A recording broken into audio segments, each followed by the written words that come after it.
Bien-aimés chers téléspectateurs de la Voix de la diaspora congolaise, bienvenue dans votre émission que vous aimez tant, la Voix de la diaspora congolaise. Nous sommes la chaîne qui prône des valeurs, lesquelles valeurs que nous devons user pour développer notre pays ensemble dans tous les domaines.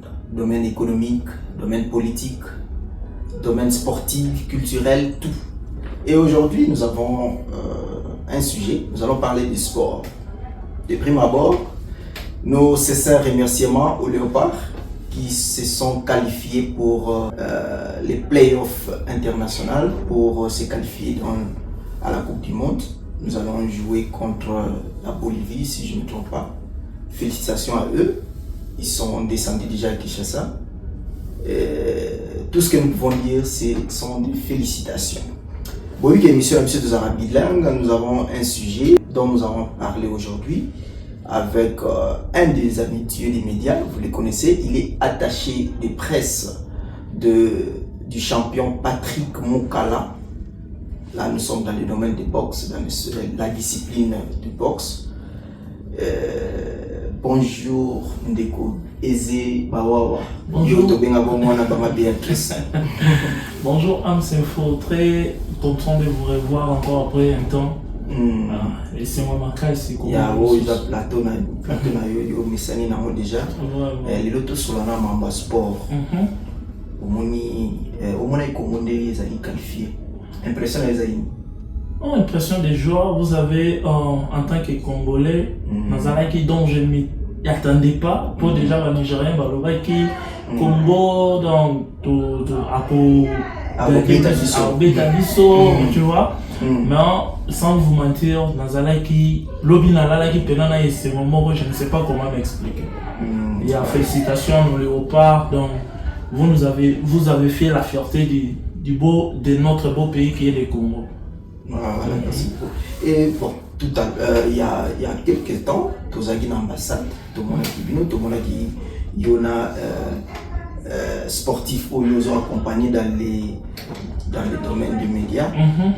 Tout le monde qui vient beaucoup d'une ambassade. Au solo là, il y a un nouvel ambassadeur que nous saluons, M. John Nyakero. Au solo, il y a un point. En fait, premièrement, Tokenda qui est dans l'ambassade, tu vois, comme nous sommes de la diaspora, ambassade des années chez Bisso. Comme papa n'a Bisso et Yassika. Voilà le pas ma famille. Le pas ma famille. On s'est dit ensemble, on a équipe n'a Bisso comme Forever, où il y a champion Patrick Moukala, non? Tokenda représenter papa. Va sentir, il y a notre champion qui fait la fierté de notre beau pays qui est le Congo. C'était ça. Premièrement, il a été surtout papa, qui représenté le titre champion Patrick Moukala. Est-ce que vous expliquer Patrick Moukala quelques lignes? À vrai dire, ce que je vais dire est que non, Patrick Moukala aza moko yaba héros ya mboka pour azote kana mboka na nenga libanda. Pour votre information, il est maintenant premier dans catégorie en Afrique et puis il est 30e dans le monde. Voilà, ouais, pas la mission des informations, peut-être pour nos téléspectateurs des informations qui ont déjà, mais tout le monde dit que c'est vrai comme numéro 1. Mais na 5 ceintures de tout le monde qui na ambassade de Gazali na 5 ceintures azaki na wana Gazali la 5 fois champion d'Afrique na catégorie à poids moyen. Mais il a mis ça là que biloko Congo était quand même bien dit. Ça fait très mal. Net cri d'alarme na biso c'est quelqu'un où ba sentir dans so moto batu bazo tala ou bazo mona ou koleka dans la émission tout ça là. Il a fait effort personnel. Mais Azak a même enregistré dans la fédération de boxe. Oui, il est enregistré, Azak enregistré dans la fédération de boxe et à Congo. Il y a un secret qui ça n'a pas si pour le bango du fait que tu vois ils ont la maladie on est mususu bazo yebisaye ke pour tokende to support to fond le ba to lukelo ba combat il faut changer nationalité tu vois Azobunda na ba challenge. Parce que ça un jeune, il est là encore tout le temps, ceux qui peuvent l'oublier changer de nationalité va changer, mais par patriotisme va changer. Il ne veut pas pour l'amour qu'il a pour notre pays, Oeza Congo, mais Oezo ça la passe c'est ça qui est n'agnon soana soutien en qu'ils a raté. Ça fait très mal. Bon, ils ont sousou, ils ont soutien en qu'ils a raté, c'est-à-dire dans leur propre moyen. Azobunda na ba propre moyen na tu vois, il y a des fois champions qui na ba entraînement, Amélie le maya logo, mais azongi pour l'amour de bien bon. Makambo ni soto bon bilo to na ambassadeur a sollicité a pessi quand même à logo mo était peut-être on s'est retrouvé dans mort. En fait, au moins ambassadeur à sa papa au temps où tu au Kotanana et ça, les lots, il faut être discret. Et ça, on a sauté caca autour de l'Ubanamédia. Mais ça fait ça, il y a un bon bébé, ce qu'on a besoin de se remettre la main à l'eau. C'est utiliser un bon oignon sur ma piste, ça non moins révélé. T'es coupé sans mot, c'est trop dire, mais en fait, il nous avait soutenu moralement. Et puis, il nous avait promis que ceux qui champion à ce combat, il sera à Rosalawana pour apporter Bisso sa porte. On comprend déjà le Banaye, le William Kolo. On comprend que Bapé Saïbine le monté, Bozaïga, apport moral. Je n'ai rien mentionné par rapport à Mbongo. Je comprends déjà, Bozaïga le monté. Vraiment. Monsieur Nyakero, passeport bravo, attaché de presse, il y a champion d'Afrique. 5 fois à défendre ceinture Tilelo Mutarobeta ya zomona na te na catégorie na ye et pour comme numéro 1 na Afrique mobimba aza mutu mobo isa faut encourager yango bileli ne bo mona ndeto za ina ambassade mais makambo nyonso sko autoba osola ya ambassadeur te. Non, nous avons eu à discuter avec l'ambassadeur, très cher Excellence John Yakeru, qui peut attendre plus de 30 minutes. Et puis il m'avait donné, après ça, il m'a devoir, ça va sportif, nous sommes fait décide. Donc il ne peut pas mais tu sais que non, ils ont hésité. Ben, je suis en train de fournir mes efforts. Na tout un ça bango après to kende kuna to kutanana et susu to solo là en fait pe na lingena batiselo gomoko champion na biso Patrick Mukala il est 5 fois champion il y a na catégorie moyenne il y a WBA il est 5 donc dans la ceinture on est comment yayi de comment yayi il y a beau défendre en susu à beau défendre en susu te comment yayi donc ça on est comment biso ça na pas à défendre déjà 5 fois et comment yayi à beta et encore en plus, pour aller plus loin, nous avons que champion Patrick Mukala. Pour le moment, il y a plus que Léopard n'a biso na ndinga bal. Ah, tiko lo babo yo gansi bilengo Léopard et pesi biso yo gansi ya moneto yo dans la boxe. Laissez-moi m'expliquer, mais avant de m'expliquer, j'ai toutes nos questions ingénieurs. Tant que comme que na obeta, babanda nani avant match bal. Avant Babita, il faut l'entraînement, l'entraînement, parce qu'au jour en match, avant match l'arbitre a fait sa coup d'envoi, hymne national. C'est la même chose au champion Patrick Assala, quand hymne national, soit côté na terrain, abandi na bende na biso ya mboka. Il est en train de vendre notre pays. Bien et puis il défend aussi Mboka Yango, mais soutien à la rature, tu vois. C'est pour ça que nous avons que non habitant au hasard, plus que Léopard na biso en Afrique. Laissez-moi m'expliquer. Mais il y a des sports individuels, discipline individuelle, est-ce que tu as une équipe mobile passer à l'école. Pas ça, oui, mais il faut pas ça il attaque les pays alliés, sinon il attaque par derrière. Et ça, au moins, il y a beaucoup de chasser des milliers de chasser même à l'eau et résident Sotaki. Na boy batwa TikTok, na batwa yaba nini, yaba Facebook, yaba page ba oloba on a dénigré équipe nationale T. En fait, on a ligné na loba isa que ce qui est Patrick Mukala aujourd'hui, il est plus que les léopards. Laissez-moi m'expliquer. Au moins, les léopards Nabiso, je pense, depuis Nabotama, au moins, on a été léopard à coupe. Mais notre champion Patrick Mukala, il est premier, il est classé parmi les premiers dans la catégorie en Afrique. donc il y a ça va sentir wa memeli mboka il y a des gens détenir coupe d'Afrique na nenga box mais na ban tous en monte biso to comme dit toza déjà qualifié la coupe du monde on espère que to beta finale na zo une relation to beta finale na Espagne to gagner bango bon total la mesa la wana za on mais za d'autres ba baté parce que na ba baté chers téléspectateurs au tozo le belaiza masano na ndenge ya sport mais boyeba que souci na biso eza que ba autorité nyonso ya mboka na biso na ba discipline nyonso faut prendre en compte c'est-à-dire ni ka ndenge bozo promettre ba prime pour na ba joueur ya football na domaine sport bon mon appel ba boxeur bazali boyeba be ba judoka bazali ya tout en passant na moni ils a la compétition moko ilingaki en Afrique du Sud, il y a un judoka, ils ont été organisés par Mohamed Moleka, de PC Mboté. Seigneur de la ville, Maman Charity, de PC Mboté, parce que l'initiative a bon on tozoko lingana diaspora, parce que diaspora a on toza boué dit que ils ont ba ekiri o totika na Congo, mais ba komati a que no bana ekiri X, ba yo na tena ekiri Y. Qui dernièrement il y avait un champion à Outa qui France, il fallait au Bunda je crois bien la discipline MMA ou je sais pas moi quoi mais au moment il y a eu des machettes na katia tu vois na katia aéroport ba machette bima pour ni ekiri o ba Bunda na o et ça la sonne et du terrorisme na katia mboka ba.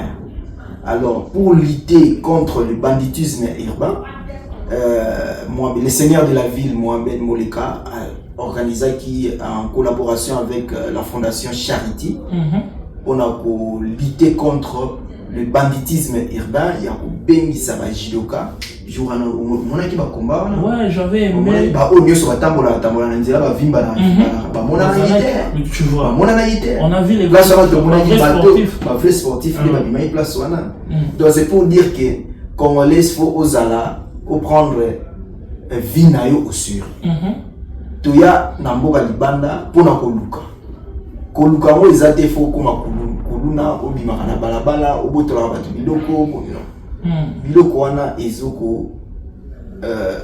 ezoko ozobebisa fierté ya Congolais faut botika biloko wana et puis na toujours na domaine ya boxe nous avons que champion Patrick Mukala, attaché de presse na yaza awande to solanai eze mama mama Béatrice boyo kindenge auti ko expliquer box pour bato belé ba yeba petite box amo ezaka ndenge mona ka bato ayibimi ba betani makofi esi mais box eza discipline oyo ezoko kolisa pe esprit ya mutu.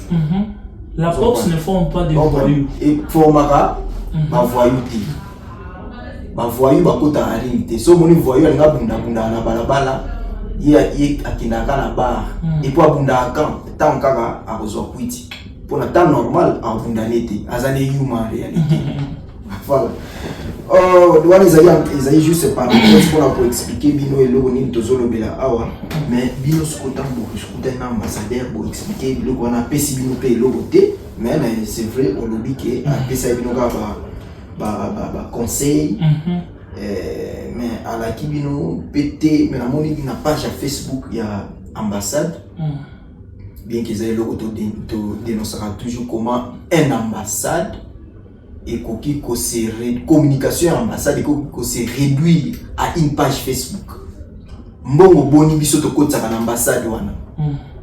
Donc pour nous avoir information concernant l'ambassade, faut que la page à Facebook.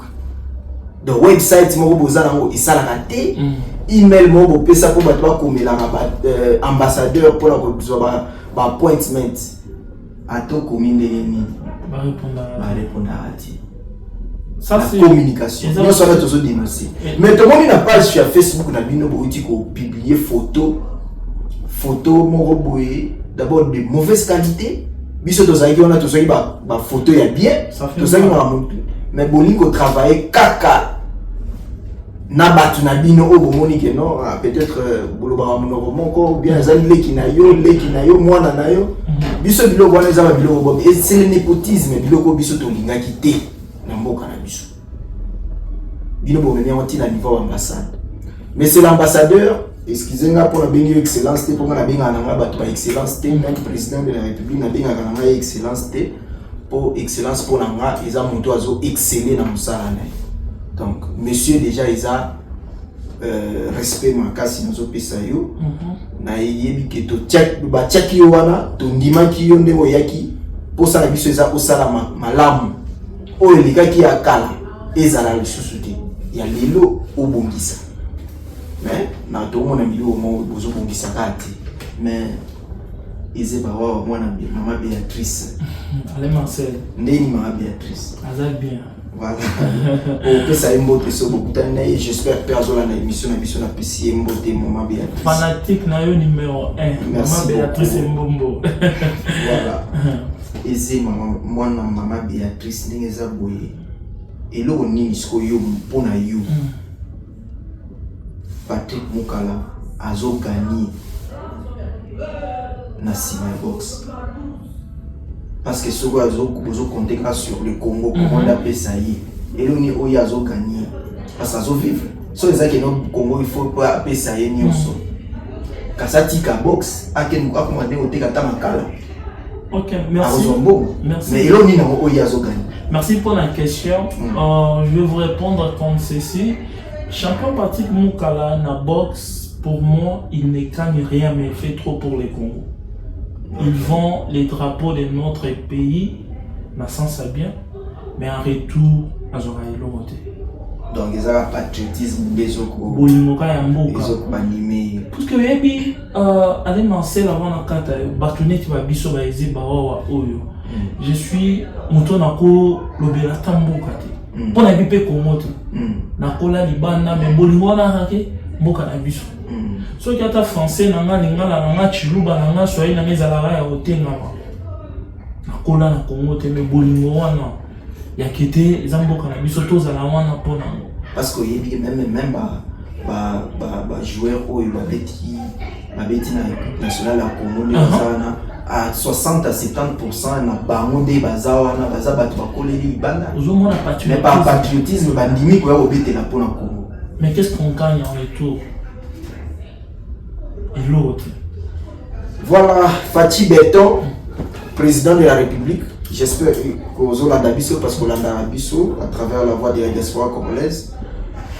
Talaka yaba sportif.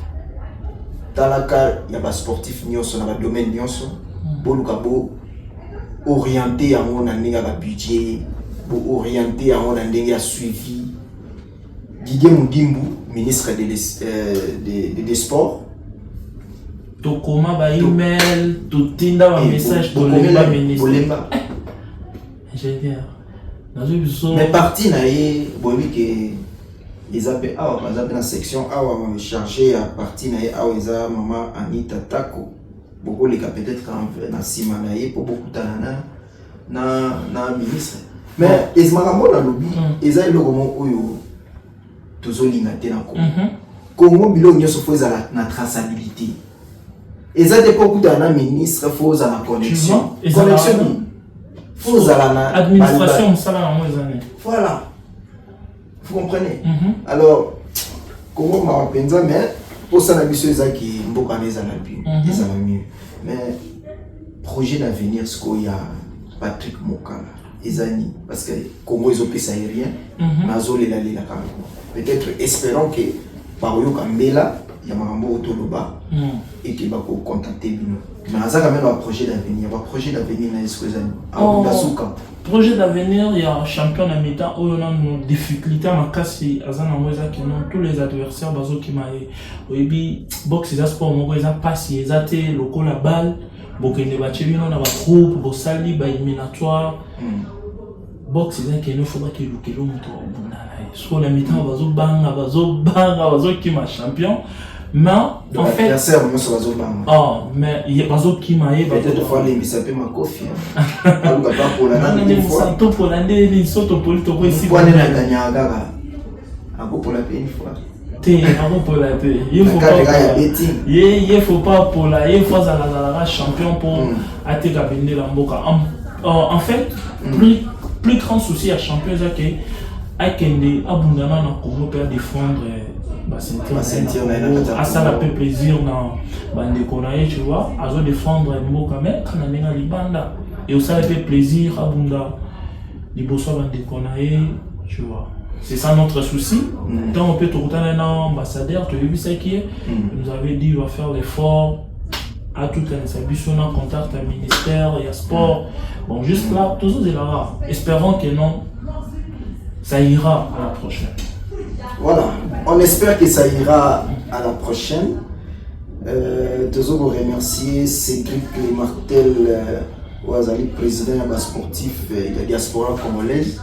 Un nom à féliciter. Il y a un sport. Beaucoup d'années déjà. Trop. Et tant chaque fois son aboutanné na sekara pas bio solo là c'est un type bien. Il est un type bon vraiment. Je vais vous dire. Azam Tumoro il dépense ses moyens pour les sportifs. Yambo Kanabiso. Et loko il y a zosala musala ou ambassade de Frissa. Alors ça la musala au ministère à sport fois ça là na diaspora. Voilà. Oui, qui a l'utilité de diaspora, qui a quitté na Kinshasa de tous les pour le ceux qui Congo, na Congo bakmolo bela rugby. C'est grâce à ces trucs les Martin. Il m'avait parlé. Parce que bazar un tournoi pour résoudre je crois bien semaine tournoi mon boy rugby, il y a junior. Ba junior wana ba monde bazo préparer pour représenter Congo dans le domaine du rugby na Afrique. Ceux qui peuvent tourner peut coupe du monde token comprenez. Donc ils ont projet à banda qui pour là c'est tout qui Martel to zo féliciter na fondation Anne Martel. Il y a des boss lady Anne Martel to PCP beauté. Vraiment bah initiative à bonner tous en pour ça. Vous aura moyen de vous aura moyen pour que la robo kana baba pour ça la radio il y a eu moyen naé azo ça ya mon ami ça pour l'intérêt en bouc. Donc félicitations à Cédric Lemartel, le président de tous les sportifs de la diaspora congolaise. Voilà, merci beaucoup. Et Nezaboué, de votre remerciement. Message ni yo ko passer na ba autorité na makamnyo so autonomie. Message nanga ezala clair et net. Message nanga moni Léopard à se qualifier dans le thème. Je vis le ministre Nabiso Sport Azala qui on a sur place. Notre président Fachi Béton Félix Antoine Tshisekedi a salé appel naba joueur. Donc vous pensez que nos joueurs bazo sala mieux que au sport boxeur to ba judoka bazo sala libana mboka. Il faut président Félix Antoine Tshisekedi aux appels de la nation. Congo ils ont vivre tekaka pona sport ezala la balle. Ozo sala pona ba joueur sala mopé pona ba discipline nyonso. Ça va faire bien cause à la té babi misote papa mo tribal té. Je sais que non aux ala no pe tribal té mais ozo sala pona ba joueur ozo sala pona foot na Congo sala mopé pona ba discipline nyonso. Ainsi message mopé na lancé par président nous avons lancé mopé par ministre on a vu sur sport tala pe baka ya ba sport sous. Nous avons la boxe, nous avons la judo, nous avons la tennis, nous avons le sport BD basketball. Donc quand on balle, discipline. Voilà, merci beaucoup. Chers téléspectateurs, vous avez été nombreux en train de nous suivre. Nous sommes dans la voie de la diaspora congolaise, comme nous l'avons dit au début. Nous prenons des valeurs, lesquelles valeurs que nous devons user pour développer notre pays dans tous les domaines, le domaine sportif, le domaine politique, économique. Nous sommes là, restés branchés et au-delà de l'Europe, ça va m'botter. Et moi, les gens arrêtent. On a moyen que nous pas dit ça. Vraiment. Naza libanga au bois kate, nazuka libanga moko, na boaki, na pesa. Yo boka non. Nazo les gens non bois. En fait, je vais commencer par saluer et dire merci. D'abord, on a champion Abisso Patrick Moukala pour l'opportunité et la confiance qu'il m'a fait. Place aux alliés, Nzamba Batelo, Pambolayo, Abakiselo, ma Kofi sous ce belé au Beta Batubakao, champion Patrick Moukala, Congo Forever. J'ai pas oublié Cédric Moukala, c'est dans la loi. On est ensemble, la vie m'a bien dans Nzambi Cédric, tu vois, je dis aussi bonsoir à ma mère, ma maman chérie, Béatrice Momo, sans oublier maman Confiance au Quito, mamie Confiance au Quito. Je suis de cœur avec vous, mamie, and I love you so much. Na Pissingote na Patrick Mande de Panama, le mannequin de la famille. Warrior à famille Patrick Mande de Cœur de Lion, je suis de cœur avec vous. Sans oublier Pispa, Anna Pipo, Moana Matete, Tongo les Parisiens. Je dis aussi merci à l'ambassade Nabiso, il y a Congo, l'Afrique du Sud.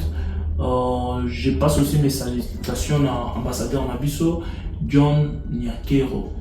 Je pense, pendant les jours, merci Alain Marcel. Voilà, c'était vraiment un réel plaisir de vous recevoir sur notre plateau Tolobela Pema Sport. On va Tolobela mi politique, Tolobela mi musique, Tolobela Pema Sport. Et ça va bien. Nara batumi balé na zobwaka. Vraiment. Il y a liboso. On a liboso na zobwaka eza le créateur Mozalisi. Ou asala nyonso. Il fait tout, son frère. Ou asala nyonso. Yene na boîte. Ya mi balé na boîte yo zotalama. Yo zotalama na boîte yo. Pona comment combo na yo, yo commentaire no. Comment la commentaire na commentaire comment combo na yo ndi na otanga. Mais na boîte yo ndi ozotalama. Merci beaucoup, à la prochaine. Merci.